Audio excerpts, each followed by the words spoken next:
Jim, talk to me about the approach this week.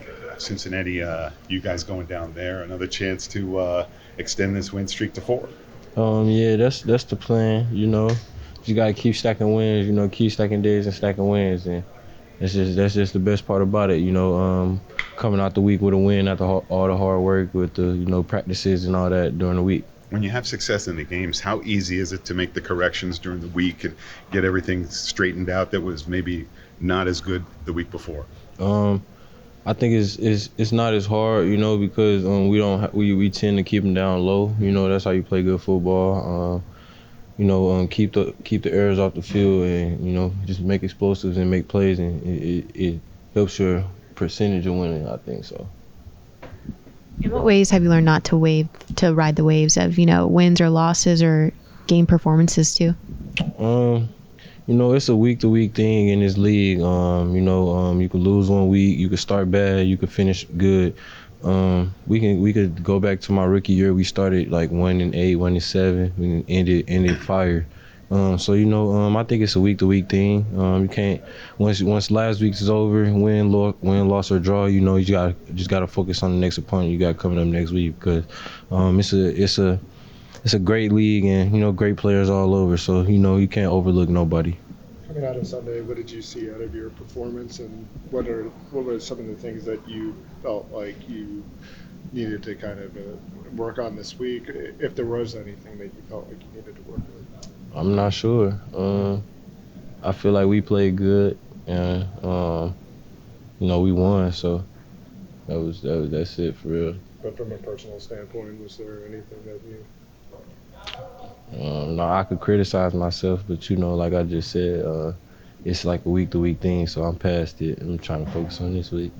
John Morton gave you credit earlier today just for your ability to just, shake things off, get to the next play. Just where did you learn that ability just to be able to compartmentalize things, just focus on the game and be a productive part of the team? Just playing the game, knowing every play won't be perfect. You're going to have some mishaps, some drops, missed blocks somewhere in there. You just got to get back and go to the next play, just because, the next play might be your play, and you can't be having a, mad attitude or whatever's going on, think about what just happened when, this right here about to happen or about to happen right now for you. Yesterday, Taylor Decker was talking about Jared Goff, and he said he had some John Wick-like qualities. Have you seen anything like that, where the guy's like a cold assassin? Not yet. I hope you see something soon, but not yet. What you might face in Cincinnati with guys like Dax Hill and Jordan Battle. Thank you. Yeah, they're a good group. I think they play hard. It's a group that probably, I feel like, maybe hasn't played their best maybe the past few weeks, but it's the NFL. They're gonna come out. They're gonna be ready. They're probably, media is saying things about the Bengals, this, that, and the other, but I'm sure they're gonna come out ready to play. So we got to be ready. At the end of the day, I feel like they're still a well-coached team. Their offense is explosive. They got explosive players. So I feel like just with that offense that they have, they're in every game, no matter what the score is. So we have to be, we got to be ready to play. When does momentum start to get real for this team? For us? It's a good question. I feel like, I don't know. I feel like we might have some right now already. We just got to keep stacking weeks, good days, each and every day preparing, and then taking it week by week. I think that's the biggest thing. I think that's what we did last year. Was just focusing 1 week at a time, and then once you conquer that week, you move on to the next one. So I think for us, it's just trying to stay focused on what we have ahead of us, which is the Bengals. Take care of this game, and then just keep going from there. We talked to John Morton today, and obviously he's been around a long time, coached a lot of great players, Jerry Rice included, and Tim Brown. But he said you are the most complete wide receiver he's ever been around. Just hearing something like that from a guy who's been around the league a long time, what does that mean? It means a lot. Like you said, he's been around Jerry Rice. I don't know how complete I really am, but he shows a tape of Jerry Rice, Tim Brown, all the dudes that he's been around, and so he's seen a lot of ball, like you said. So to have him say that, it means a lot, just because of the amount of football that he's coached, the amount of guys he's been around. But for me, it's it's nice to hear things like that. But I gotta keep doing it every day, keep proving it each and every week. I feel like I have guys around me and on this team that pushed me, coaches that pushed me. So I'm just grateful to be, in this position. Did he have that conversation with you? Did he tell you that? That he thinks you're one of the best he's ever been around or the best he's been around? Yeah, I actually have a funny story. This is the Packers, like week 1. We're doing 7-on-7 before the game, and he stands next to me and he tells me something similar like that. And in my head, I'm like, "Did you coach Jerry Rice? There's no way I'm the best." But yeah, he told me that one time before the Packers. But like I said, it means a lot. It means the world. But I got to keep proving it, man. Just because he says it now, it doesn't mean much if I can't keep doing it. Is Jerry the best in your eyes? Yeah, I think. You look at his stats, his numbers, his film. I see tape of him on the Seahawks when he's like 40 years old, routing dudes out. It just reminds me of like LeBron James of football. With the longevity that he did it at, I don't think anyone's ever going to touch the numbers that he has. So he's definitely, the best receiver to ever play, just, statistically and just how long he was able to do it. So he's the greatest. Morton did joke, though, that Walsh was never asking Jerry to block. So that's where it comes in, too. You get the blocking aspect of it as the big kudos there. That's funny. Are you still adjusting to, on a personal level, to everybody just being in every little thing you do? You get on a video game, you do anything. Like, how has that aspect been as you continue to ascend in your career where everybody poking at every little thing that you do off the field? Yeah, I like to have fun with it. There's trolls on internet, on Twitter, everywhere, so I can be a troll myself sometimes, I feel like. So, I'm human too, so I like to have fun. But, just to a level of professionalism that, you have to have and that I have to have. But at the end of the day, you get a win. I feel like if you play well, you get a win. You're allowed to have some fun. And for the record, I wasn't actually on 2K. That was not me. That was one of my buddies playing on my account. So, but it's just, like you said, I do anything, I walk left. But it's fun. I think the fans make this game, exciting. They're there every week. They support us. They cheer us on. So without them, I feel like this game is nothing. Since you've been in the league, Jared's only missed, I think, 2 games. And so, how important has that been to your success, knowing that you have that a starter of his quality going week after week is available? Obviously, Cincinnati, is down a little bit, obviously, because of Joe being out. But, just knowing that you got your guy, and you can count on him week after week. Yeah, I think it means a lot. Like I said, I think I told you guys this before. I feel like Jared is, one of the toughest players we have on our team. He's there every practice. He's never misses anything.